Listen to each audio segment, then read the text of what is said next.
اسلامی نظام عدل کے تحت کوئی امیر ہے، کوئی غریب ہے، کوئی شاہ ہے، کوئی گدا ہے، وہ اسلامی قانون کے مطابق، اسلامی نظام عدل کے مطابق وہ سب برابر ہیں۔ اسلامی طرز زندگی ہے عاجزانہ اور سادہ ہے، کیونکہ اسلام تکبر کو پسند نہیں کرتا۔ اسلام یہ قطعاً پسند نہیں کرتا کہ ایک بندہ بالکل دنیا سے لا تعلق ہو جائے، یا ایک بندہ بالکل اسلام سے یکسر ہٹ جائے، یعنی دین سے بالکل ہٹ جائے اور دنیا کی طرف مگن ہو جائے، بلکہ اسلام یہ تعلیمات دیتا ہے کہ دین کے ساتھ دنیا کو بھی قائم رکھا جائے، دین پر بھی عمل کیا جائے، اور ساتھ ساتھ دنیاوی معاملات جو ہیں ان کو بھی احسن طریقے سے چلایا جائے۔ اسلامی تہذیب جو ہے وہ سب سے برتر ہے، سب سے اعلیٰ ہے، کیونکہ اسلامی تہذیب یہ ایک پاکیزہ تہذیب ہے۔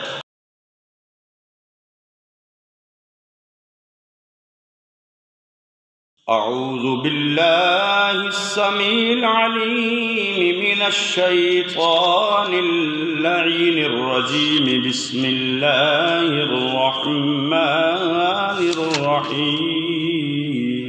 ان الذین یحبون ان تشیع الفاحشۃ فی الذین آمنوا لهم عذاب علیم فی الدنیا والآخرہ واللہ یعلم وانتم لا تعلمون۔ صدق اللہ العظیم۔ ان اللہ وملائکتہ یصلون علی النبی یا ایہا الذین آمنوا صلوا علیہ وسلموا تسلیما۔ الصلاة والسلام علیک یا رسول اللہ وعلی آلک واصحابک یا حبیب اللہ۔ یا رب بالمصطفیٰ بلغ مقاصدنا واغفر لنا ما مضى یا واسع الکرم۔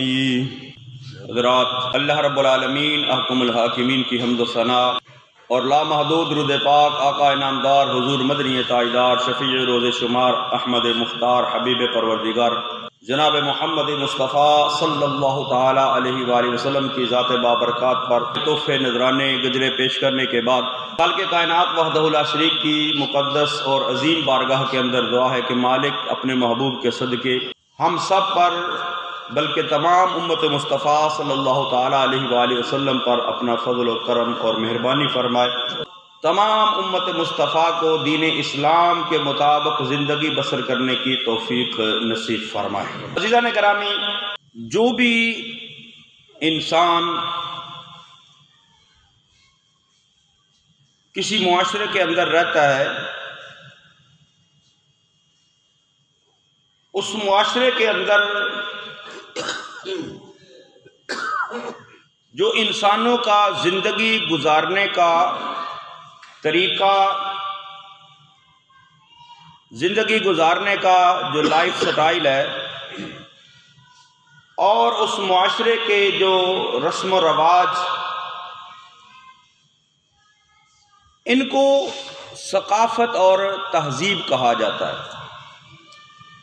یعنی بندہ جس معاشرے کے اندر رہتا ہے، جس علاقے کے اندر رہتا ہے، وہاں جو لوگوں کے زندگی گزارنے کا طریقہ کار ہے، جو ان کا لائف سٹائل ہے، ان کے رسم و رواج جو ہیں، ان کو اس معاشرے کی تہذیب، اس معاشرے کی ثقافت کہا جاتا ہے۔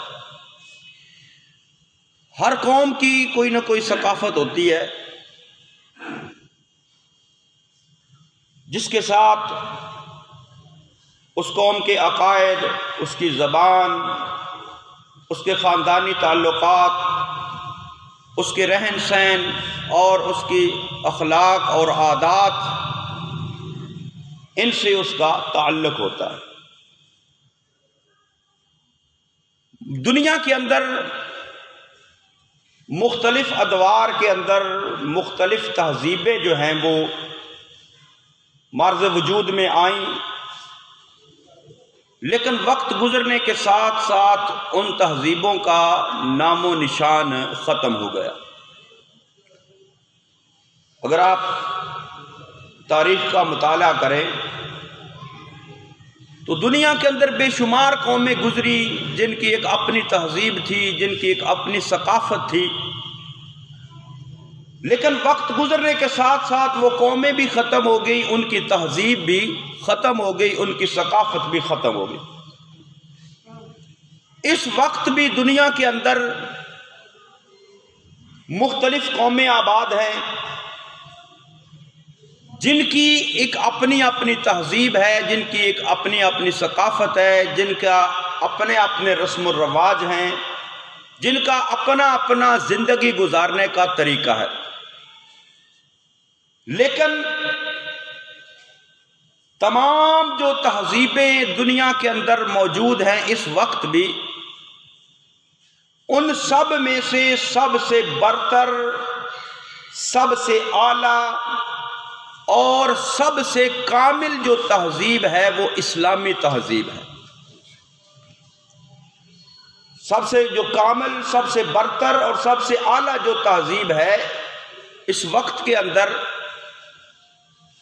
دنیا کے اندر جتنی بھی قومیں آباد ہیں، جتنی بھی تہذیبیں ہیں، جتنی بھی ثقافتیں ہیں، جتنے بھی لوگوں کے رہن سہن، طریقہ کار، لائف سٹائل، ان کے رسم و رواج، ان سب میں سے برتر اور سب سے اعلیٰ جو تہذیب و تمدن، تہذیب و ثقافت، وہ ہے اسلامی تہذیب۔ اس کی وجہ کیا ہے کہ جو اسلامی عقائد ہیں وہ سب سے عمدہ اور اعلیٰ عقائد ہیں۔ باقی جو عقائد باقی تہذیبوں کے اندر، معاشرے کے اندر، وہ عقائد سراسر باطل ہے، جھوٹے ہیں، لیکن جو اسلامی عقائد ہیں وہ سب سے زیادہ عمدہ اور سب سے زیادہ اعلیٰ ہیں۔ اور اسلامی علوم و فنون جو ہیں وہ سب سے زیادہ ٹھوس ہے، کیونکہ ان کی بنیاد قرآن و سنت پر ہے۔ اس کے بعد اسلامی تہذیب کے اندر اس کے برتر اور اعلیٰ ہونے کی جو وجہ ایک ہے وہ یہ ہے کہ اسلامی نظام عدل نہایت شفاف اور مساویانہ ہے، یعنی برابری کا ہے۔ اسلامی نظام عدل کے تحت کوئی امیر ہے، کوئی غریب ہے، کوئی شاہ ہے، کوئی گدا ہے، وہ اسلامی قانون کے مطابق، اسلامی نظام عدل کے مطابق وہ سب برابر ہیں۔ بلکہ یہاں تک اسلام کے اندر اگر کوئی خلیفہ وقت بھی ہے، حکمران بھی ہے، لیکن دوسری طرف ایک عام انسان ہے، تو اسلامی نظام عدل جو ہے وہ ان کو برابر تصور کرتا ہے، برابر کھڑا کرتا ہے۔ اور اس کے بعد جو اسلامی عقائد ہیں وہ تعصب اور قوم پرستی سے بچانے کا اور حق کا ساتھ دینے کا درس دیتے ہیں۔ یعنی اسلام کے اندر تعصب نہیں ہے، اسلام کے اندر قوم پرستی نہیں ہے، اسلام ہمیشہ حق کا ساتھ دینے کا جو ہے وہ درس دیتا ہے۔ اور اس کے بعد پھر جو اسلامی طرز زندگی ہے وہ عاجزانہ اور سادہ ہے، کیونکہ اسلام تکبر کو پسند نہیں کرتا، نمود و نمائش کو پسند نہیں کرتا۔ اسلامی زندگی سادہ اور عاجزانہ ہے۔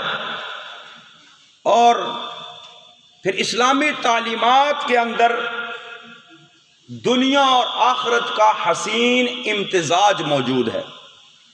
اسلام یہ قطعاً پسند نہیں کرتا کہ ایک بندہ بالکل دنیا سے لا تعلق ہو جائے اور صرف جو ہے وہ اللہ کی عبادت کی طرف یا اسلام کی طرف ہی مائل رہے، یا ایک بندہ بالکل اسلام سے یکسر ہٹ جائے اور صرف یعنی دین سے بالکل ہٹ جائے اور دنیا کی طرف مگن ہو جائے۔ بلکہ اسلام یہ تعلیمات دیتا ہے کہ دین کے ساتھ دنیا کو بھی قائم رکھا جائے، دین پر بھی عمل کیا جائے، اور ساتھ ساتھ دنیاوی معاملات جو ہیں ان کو بھی احسن طریقے سے چلایا جائے۔ تو اس انداز سے، اس وجہ سے اسلامی تہذیب جو ہے وہ سب سے برتر ہے، سب سے اعلیٰ ہے، کیونکہ اسلامی تہذیب یہ ایک پاکیزہ تہذیب ہے۔ اسلامی تہذیب نگاہ کو پاکیزہ کرتی ہے، اسلامی تہذیب زبان کو طاہر اور پاک کرتی ہے، اسلامی تہذیب کانوں کو فحاشی سے دور کرتی ہے۔ یعنی اگر اسلام یہ پسند نہیں نہ کرتا کہ زبان سے کچھ بری بات کہی جائے، تو اسلام یہ بھی پسند نہیں کرتا کہ کانوں سے کچھ برا سنا بھی جائے۔ اور اس کے بعد جب انسان کو، بندہ مومن کو، مسلمان کو نگاہ کی پاکیزگی حاصل ہو جاتی ہے، زبان کی پاکیزگی حاصل ہو جاتی ہے، کانوں کی پاکیزگی حاصل ہو جاتی ہے، تو پھر اس کو دل کا نور نصیب ہو جاتا ہے۔ جب دل کا نور نصیب ہوتا ہے تو پھر اس کا کردار جو ہے وہ نور علی نور ہو جاتا ہے، اور یہ سب کچھ ہے اسلامی تہذیب کے اندر۔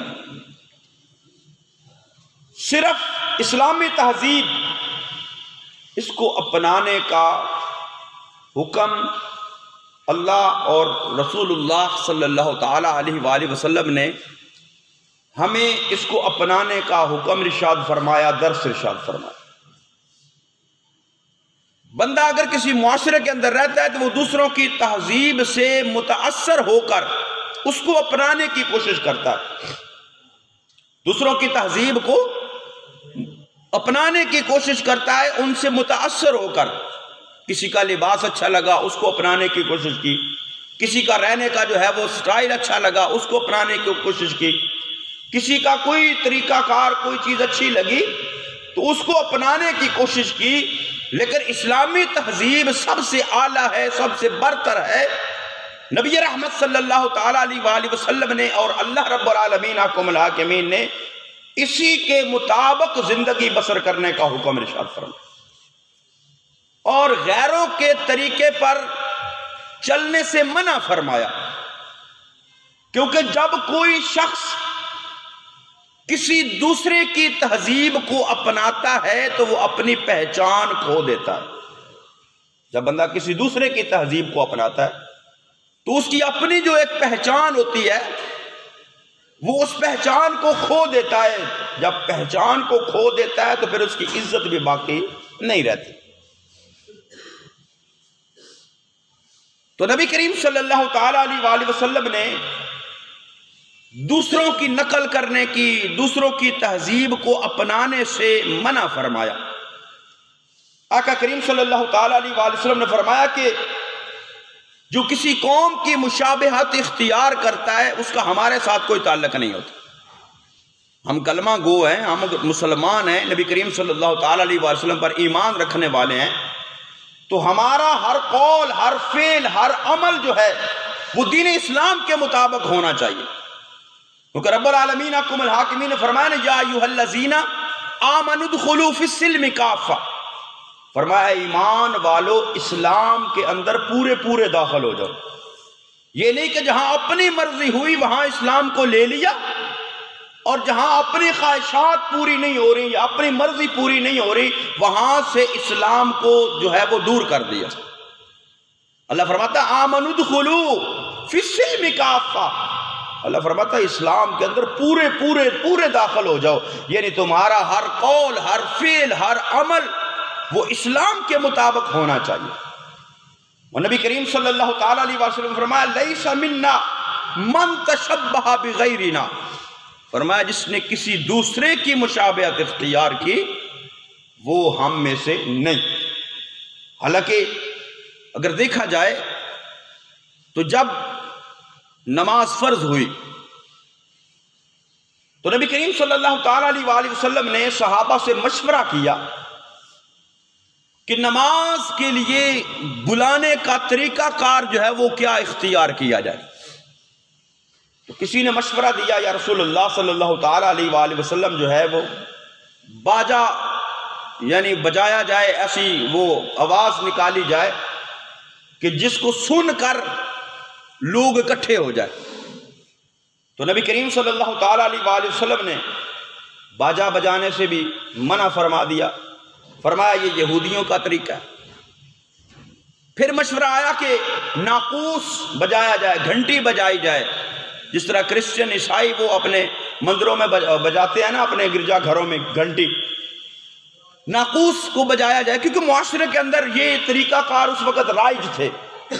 تو اسی کے حساب سے صحابہ نے مشورہ دیا کہ یا رسول اللہ باجا بجایا جائے، ناقوس بجائی جائے، اس گھنٹی کو بجایا جائے. تو نبی کریم صلی اللہ علیہ وسلم نے فرمایا یہ عیسائیوں کا طریقہ ہے، یہ بھی ہمیں پسند نہیں. اور پھر مشورہ ہوا کہ آگ جلائی جائے. جب آگ جلائی جائے گی، آگ کے شعلے بلند ہوں گے، آگ کی روشنی ہوگی تو لوگ نماز کے لیے اکٹھے ہو جائیں گے. تو نبی کریم صلی اللہ علیہ وسلم نے فرمایا کہ یہ بھی مجوسیوں کا طریقہ ہے، یہ بھی پسند نہیں. تو اللہ رب العالمین حکم الحاکمین نے خواب کے اندر حضرت عمر فاروق اور ایک دوسرے صحابی ہیں حضرت عبداللہ بن زید، ان کو خواب کے اندر اشارہ ہوا، اذان کے کلمات سکھائے گئے. نبی کریم صلی اللہ علیہ وسلم نے اس کو پسند فرمایا کیونکہ اللہ کی طرف سے یہ اشارہ تھا. یعنی وہ جو تہذیب کے اندر، معاشرے کے اندر دوسری قوموں کی علامات تھیں، دوسری قوموں کی نشانیاں تھیں، ان کو نبی کریم صلی اللہ علیہ وسلم نے قبول نہیں فرمایا، مسترد فرما دیا. ایسے ہی اسلام سے پہلے جو ہے وہ طریقہ کار تھا مجوسیوں کا کہ وہ اپنی مونچھوں کو بڑا رکھتے تھے اور داڑیاں جو ہے وہ کٹواتے تھے، داڑیاں منڈواتے تھے اور مونچھوں کو بڑا رکھتے تھے. تو نبی کریم صلی اللہ تعالی وسلم نے فرمایا کہ یہ طریقہ کار ان کا ہے. اسلام کا طریقہ یہ ہے کہ اپنی مونچھوں کو پست رکھو اور اپنی داڑیوں کو بڑھاؤ. اور پھر اس کے بعد نبی کریم صلی اللہ تعالی علیہ وسلم نے معاشرے کے اندر جو طریقہ کار راج تھا، یہودی جو تھے وہ جب ایک دوسرے سے ملتے تو وہ یہ ایک دوسرے سے اپنی انگلیاں ٹکراتے، اس طرح صرف انگلیاں ٹکراتے. عیسائی جو تھے وہ ہاتھ نہیں تھے ملاتے، وہ ایک سلوٹ کا انداز تھا ان کا ہاتھ ہلانے کا، وہ ملتے وقت اس طریقے کو اپناتے. تو نبی کریم صلی اللہ تعالی علیہ وآلہ وسلم نے اس طریقے کو بھی جو ہے وہ رد فرما دیا، مسترد کر دیا کہ یہ طریقہ کار نہ اپنایا جائے، بلکہ جب مسلمان ایک دوسرے سے ملاقات کریں وہ ہاتھوں کو ملائیں اور زبان سے کہیں السلام علیکم، یعنی ان کے طریقے کی مخالفت کی جائے. اسلام نے اپنا طریقہ دیا. اور پھر صحابہ بیان کرتے ہیں کہ دور جاہلیت کے اندر جب ہم ایک دوسرے سے ملاقات کرتے صبح کے وقت تو ہم یہ کہتے کہ انعم اللہ بک عینا وانعم صباحا. صبح اور شام کے وقت ملتے تو ہم یہ کلمات کہتے انعم اللہ بک عینا وانعم صباحا، تیری لیے صبح بھی بہتر ہو، تیری شام بھی بہتر ہو. جس طرح آج یہ معاشرے کے اندر یہ گڈ نائٹ، گڈ مارننگ، شب بخیر، صبح بخیر، یہ کلمات ان کا معنی بنتا. تو نبی کریم صلی اللہ تعالی علیہ وسلم نے فرمایا کہ ان کو ترک کر کے وہ طریقہ اپنایا جائے کہ جب مسلمان ایک دوسرے سے ملاقات کرے، ملے صبح شام، تو ان کی زبان پر ہو السلام علیکم. اور جو ملنے کا انداز مصافحہ، وہ ہاتھ ہلانا یا انگلیاں ٹچ کرنا نہیں، بلکہ پورے ہاتھوں کو اس طرح ملایا جائے، مصافحہ کیا جائے یا معانقہ کیا جائے. یعنی اسلام نے دوسروں کی تہذیب کو نہیں اپنایا، بلکہ اپنی تہذیب جو ہے وہ اپنے ماننے والوں کو دی.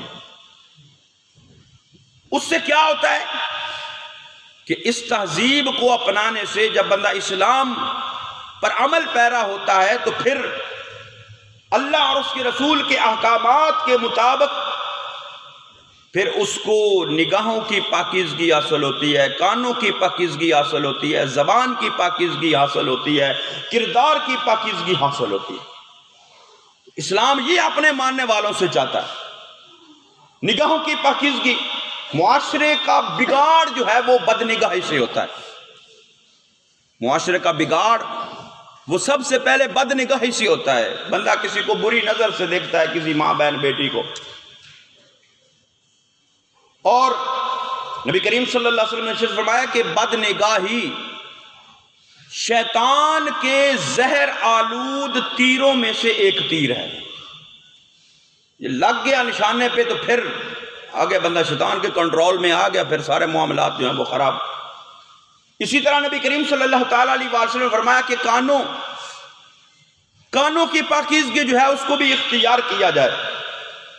ہر ایسی بات سننے سے اسلام نے منع فرمایا جو دل میں بری سوچ پیدا کرے.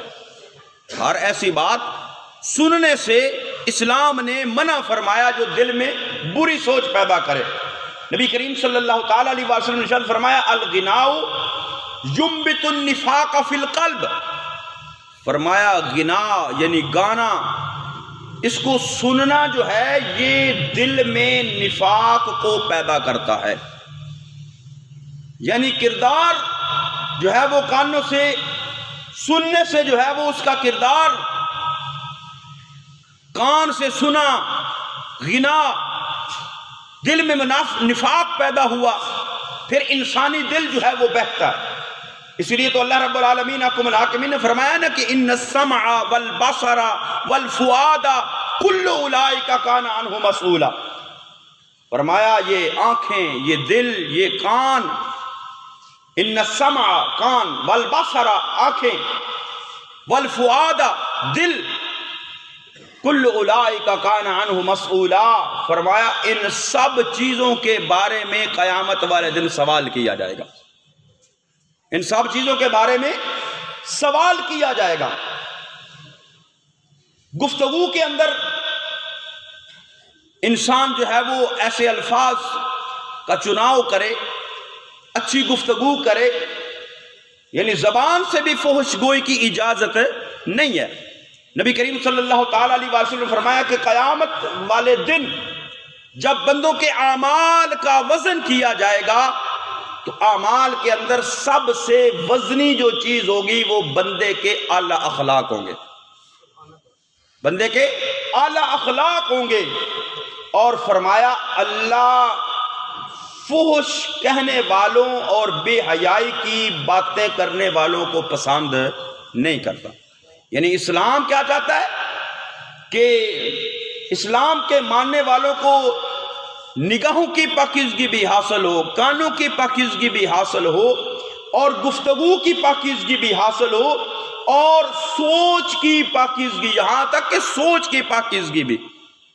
نبی کریم صلی اللہ تعالیٰ علیہ وسلم کے پاس ایک شخص آیا، عرض کیا یا رسول اللہ صلی اللہ تعالیٰ علیہ وسلم میں اسلام تو قبول کرتا ہوں لیکن میں جو ہے وہ بدکاری کی اجازت چاہتا ہوں. تو آقا کریم صلی اللہ علیہ وسلم نے فرمایا کیا تو پسند کرتا ہے کہ کوئی تیری ماں کے بارے میں ایسا سوچے؟ اس نے کہا نہیں. آقا نے فرمایا کیا تو پسند کرتا ہے تیری بہن کے بارے میں کوئی ایسا سوچے؟ تیری آقا نے آگے پھوپھی کا رشتہ یعنی قریبی رشتے گنوا کر نبی کریم صلی اللہ علیہ وسلم نے فرمایا کیا تو یہ پسند کرتا ہے کہ کوئی تیری ماں، بہن، بیٹی، پھوپھی کے بارے میں بھی ایسا سوچے؟ عرض کیا یا رسول اللہ صلی اللہ تعالیٰ علیہ وسلم نہیں. تو آقا کریم صلی اللہ علیہ وسلم نے فرمایا کہ پھر کوئی دوسرا بھی اس بات کو پسند نہیں کرتا، کوئی دوسرا بھی اس بات کو پسند نہیں کرتا. عرض کیا یا رسول اللہ صلی اللہ تعالیٰ علیہ وسلم پھر میرے لیے دعا فرمائیے. تو آقا کریم صلی اللہ علیہ وسلم نے فرمایا کیا ہے اللہ کی بارگاہ میں دعا کی مولا اس کے دل میں سے ایسی خواہشات کو دور کر دے اور اسلام پر چلنے کی توفیق عطا فرمائے. اور اس کے بعد پھر کردار کی پاکیزگی. جو مرضی بھی حالات انسان کے اوپر آ جائیں اس کو اسلامی اقدار کا دامن ہاتھ سے نہیں چھوڑنا چاہیے.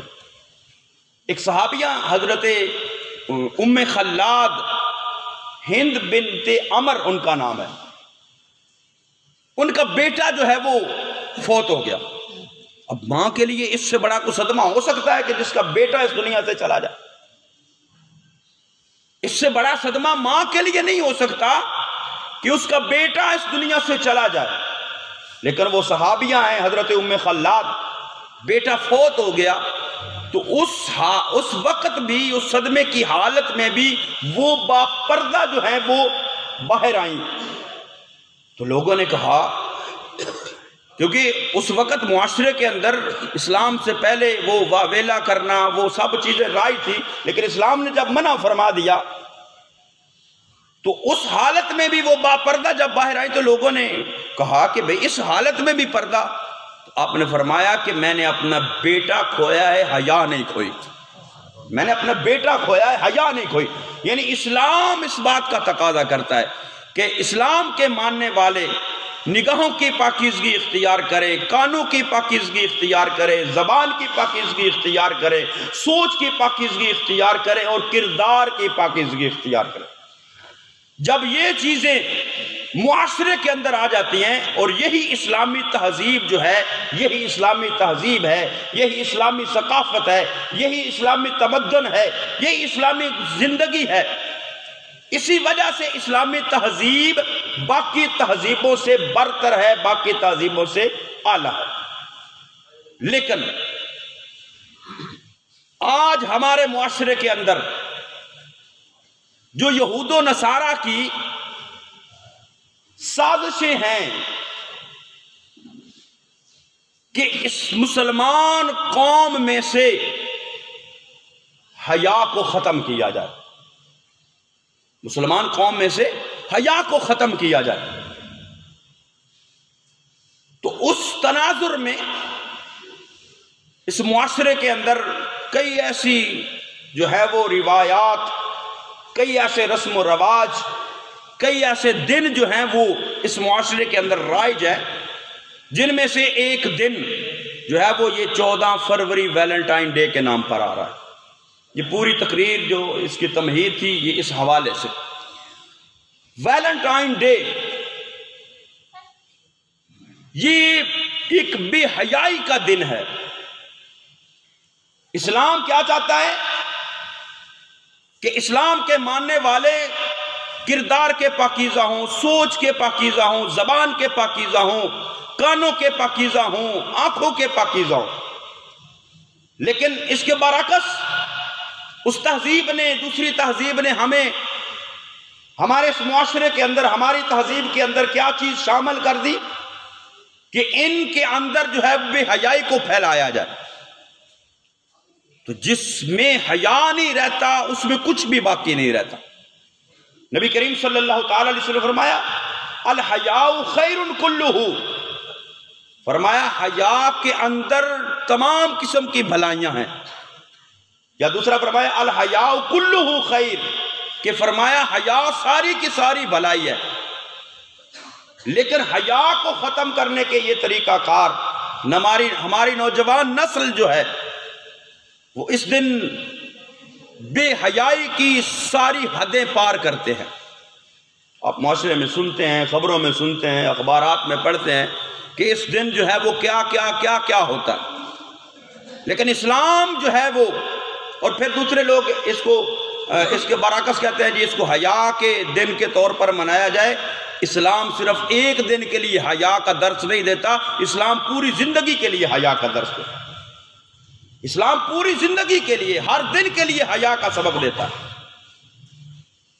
تو ایسی اقدار سے، ایسی چیزوں سے جہاں غیر محرم کسی غیر محرم سے ملاقات کرتا ہے یا غیر محرم کسی غیر محرم کو دیکھتا ہے تو اس سے پھر وہ ساری خرابیاں جو ہے وہ پیدا ہوتی ہیں، سب کچھ پورا جو ہے وہ پیدا ہوتا ہے. رب العالمین حکم الحاکمین نے فرمایا ان الذین یحبون ان تشیع الفاحشۃ فی الذین آمنوا، فرمایا جو شخص اس بات کو پسند کرتا ہے کہ بے حیائی